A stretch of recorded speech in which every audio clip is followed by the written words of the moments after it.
This video will introduce you to reference figures. Reference figures are sketch items used to dimension or constrain items together, but are not used directly in the creation of features. Unlike sketch figures that create the profile of an object, reference figures are used to help locate and/or reference sketch figures.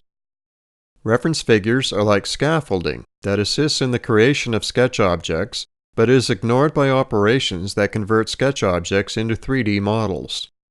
Here's how to initially create reference figures. While in sketch mode, go to the Reference box on the 2D sketching ribbon. If the reference object you are looking for is shown in the box, like this reference line for example, click on it to select it.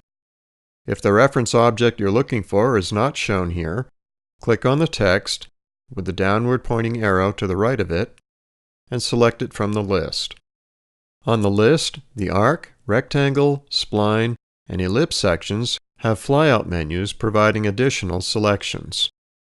For this demonstration, we'll sketch a rectangle, connect the opposite corners with reference lines, draw a circle, use an intersection sketch constraint to locate the center of the circle at the intersection of the two reference lines, and extrude the resulting sketch into a 3D part. Notice that the reference lines are not involved in the extrude operation. They assisted in properly locating the circle, but did not interfere with the creation of the 3D part.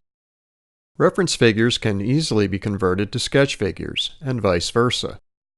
To convert sketch figures to reference figures, right-click on an item, or create a selection set of items and right-click on one of the selected items.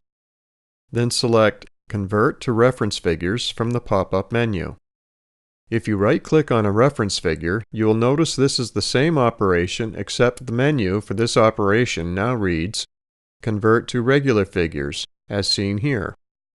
Also, if you select a mixed group with reference and regular figures in it, when you bring up the menu, you'll see two options for converting figures, since a mixed selection could go either way. This video introduced you to the concept of reference figures and how these figures can be put to good use.